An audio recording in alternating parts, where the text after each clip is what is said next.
बहुत समय पहले की बात है। एक घना जंगल था जिसके किनारे एक सुंदर लेकिन भयभीत गांव बसा था। गांव की हवा में एक अनकहा डर हमेशा तैरता रहता था।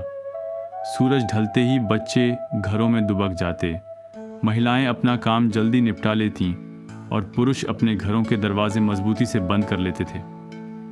इस भय का कारण था एक रहस्यमयी और खतरनाक सांप, काले रंग का, लंबा, भयानक और अत्यंत विषैला। लोगों का मानना था कि यह सांप कोई सामान्य प्राणी नहीं, बल्कि एक शापित आत्मा है जो रात्रि होते ही गांव में निकलता है। उसकी फुफकार इतनी तेज होती कि पशु भाग खड़े होते और कई लोगों की जान भी जा चुकी थी। कहा जाता था कि कई वर्ष पहले एक व्यक्ति ने इस सांप को पत्थर से मारा था, जिससे घायल होकर उसने प्रतिशोध की आग में जीना शुरू किया। गांव में कई प्रयास हुए, मंत्रोच्चार, यज्ञ, तांत्रिकों की सहायता, लेकिन कोई उसे रोक न सका। गांव के लोग अब उसे विषधर कहने लगे थे, झर का देवता। उसी समय भगवान बुद्ध अपने शिष्यों के साथ निकट के गांव में ठहरे हुए थे। एक वृद्ध व्यक्ति कांपते हुए बुद्ध के पास आया और बोला, भगवान, हमारा गांव बर्बाद हो चुका है। कृपा करिए, उस विषधर से हमें मुक्त करिए। बुद्ध ने उसकी आंखों में डर को नहीं, बल्कि पीड़ा को देखा। उन्होंने शांत स्वर में कहा, डर को भगाने का एक ही उपाय है, उसका सामना करना। बुद्ध के शिष्यों ने विरोध किया। वे बोले, भगवान, वह सांप तो राक्षस है, वह किसी को नहीं छोड़ता। बुद्ध मुस्कुराए और बोले, जो भीतर निर्भय है उसे कोई जहर छू नहीं सकता। उसी रात जब पूरा गांव अंधेरे में डूबा था और जंगल सिहर रहा था, बुद्ध अकेले उस दिशा में बढ़ चले जहां वर्षों से कोई गया नहीं था। हवा में एक अजीब सा तनाव था, पत्तों की सरसराहट, झाड़ियों का हिलना और सन्नाटे में सांसों की आवाज़ तक सुनाई दे रही थी। अचानक झाड़ियों से वह काला सांप निकला।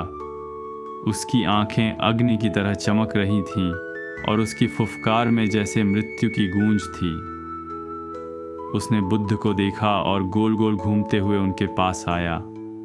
फन उठाया जैसे कभी भी हमला कर देगा। बुद्ध स्थिर खड़े रहे। उनकी आंखों में डर नहीं, करुणा थी। उन्होंने धीमे लेकिन गहरे स्वर में कहा, तू झर है, मैं शांति हूँ।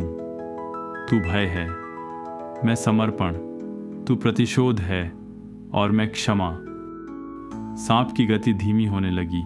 उसने आज तक किसी को इतना शांत और स्थिर नहीं देखा था। वह बुद्ध के चारों ओर घूमता रहा, लेकिन हमला नहीं किया। बुद्ध बोले, तुझे चोट दी गई, तू घायल हुआ, पर तू अब तक उसी क्षण में फंसा हुआ है। हर रात तू बदला लेता है, पर क्या तुझे शांति मिली? क्या तू सच में आज़ाद है, या तू भी अपने ही जहर में हर रात जलता है? सांप ने जैसे पहली बार किसी की बात सुनी। उसका फन धीरे से झुका।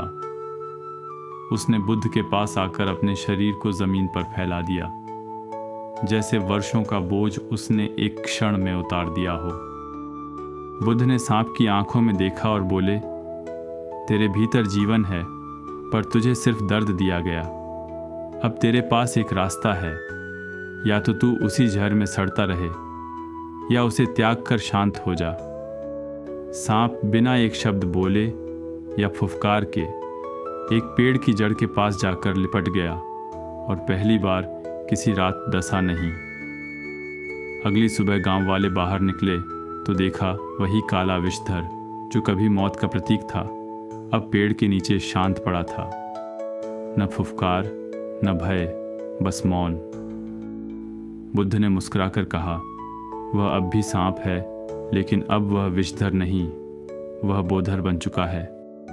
एक शिष्य ने पूछा, भगवान, क्या वास्तव में कोई जहरीला जीव बदल सकता है? बुद्ध बोले, हर जीव के भीतर दो रास्ते होते हैं, एक जो बाहर को डंसता है और एक जो भीतर को शांत करता है, जो भीतर की आग बुझा दे, वही सच्चा परिवर्तन है। हम अगर अपने जीवन में भी देखें तो कई बार हम भी अपने अपमान, अपने डर या दर्द के कारण दूसरों को डसने लगते हैं, शब्दों से, भावनाओं से, व्यवहार से। पर असली आज़ादी तब मिलती है जब हम अपने भीतर के जहर को पहचानें और उसे करुणा में बदलना सीखें, क्योंकि जहर फैलाना आसान है, लेकिन उसे प्रेम से पिघलाना वही सच्ची शक्ति है।